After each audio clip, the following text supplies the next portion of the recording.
This is Inspire on O2 Guru TV, here to inspire you to get more out of your technology.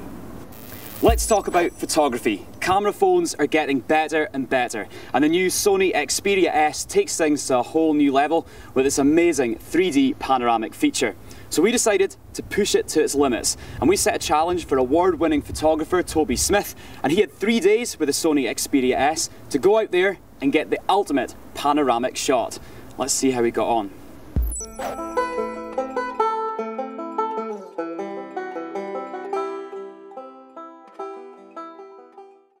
First of all, challenge like this, I was really excited. It's right up my street.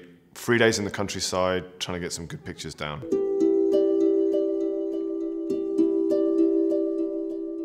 The thing that stood out for me was, the panorama function. I shoot a lot of panoramas myself in my own work, and it relies on shooting, a dozen or more frames and stitching them together. So having, a single device where I can take a big swoop and get a full 180 in one frame is something I'd keep. The key thing when, aspiring to be a photographer is the love of your subject matter or the love of imagery. I'm looking at this and thinking, I'd like, if possible, to have the moat framed up naturally by the green landscape around it, with the sun over our shoulder. What was really great about Leeds Castle was having the opportunity to go up in a hot air balloon and really change the lay of the land and the foreground perspective. So this is awesome.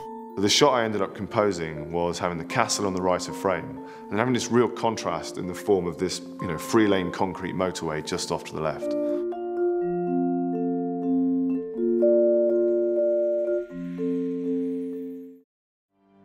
If you can be quite persistent and resilient and stick the worst conditions through, it's often the best conditions or the most exciting light that happens straight afterwards.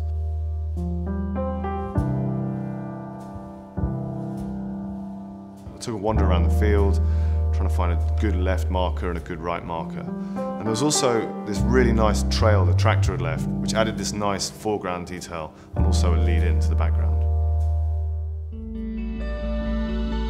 When you approach London as a photographer, you're almost overwhelmed with choices of locations. Heading up Tower 42, I was really after that unique vantage point. I was told the camera had this X-R low light sensor. There's this sweet spot where the ambient light and the artificial light come into balance. And I was really impressed with how the sensor pulled out the detail, even in those conditions.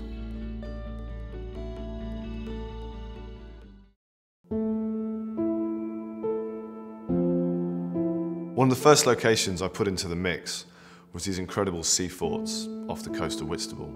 I'd known about these for a few years, but never quite had the right excuse or reason to get out there in a boat and photograph them. Halfway there, we suddenly find ourselves kind of chugging right through this offshore wind farm. And again, these amazing conditions where the turbines are reflected and there isn't a wave out there apart from the one we're casting behind the boat. 12 megapixels is a lot of detail to pack into a phone, and that's double the type of SLR that I remember shooting with only 5 or 6 years ago. We're chugging through this kind of Bermuda Triangle fog, and then suddenly these H.G. Wells War of the Worlds structures start to resolve and the details come clear. The wash of the boat hit this buoy and this bell went off and the seagulls are screeching.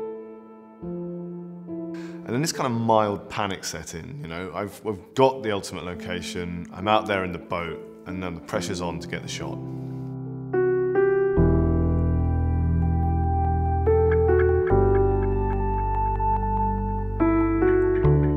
My favourite photo of the day was starting off with the left frame and the focal point on this yellow buoy, moving through a kind of nice arrangement of the sea forts. They're kind of scattered around, looking almost random.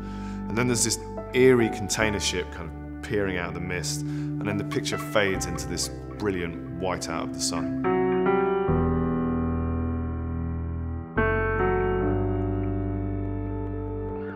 The photo's just great. I mean, lighting, sea conditions, location, it's all there. And as a panorama, it really works because you get close and just feel the scene. That's why I'm smiling. I think that's going to be the best panoramic photo of the bunch. Certainly. The light, the conditions, the texture of the forts. everything all came together in one go.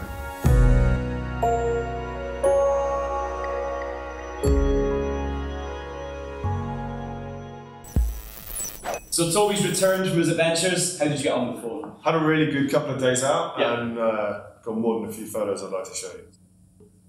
First one is out here in Thames Estuary. I tell you, yeah, what we'll do, maybe put it up on the screen. And so what we do, we hook this up wirelessly to a tablet, laptop, put it up to the TV. Let's put it on the TV so you can see it. Yeah, it does look really good. And it's basically panning through it just now so we can kind of see the full image, and it's got good depth, that sort of thing. But how did you find this easy use with the phone?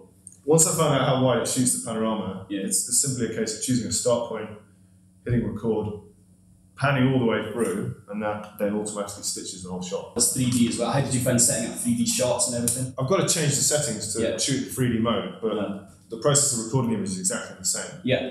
What I've tried to do is pick some landscapes that have a little bit of extra depth to exaggerate the effect. Yeah, and you can see it, to be honest. You can't really do it. I mean, it's got depth to the image as well, but things definitely kind of pop out at you, and it does look really good. The picture's looking amazing, and if you're wanting any tips on how to get pictures on your phone or other phones or apps, you can click on the logo above and go to O2 Guru TV. Honestly, fantastic job. Thanks for coming in, it was really good. No problem, mate. Had a great time. Yeah, nice one, and we'll see you next time.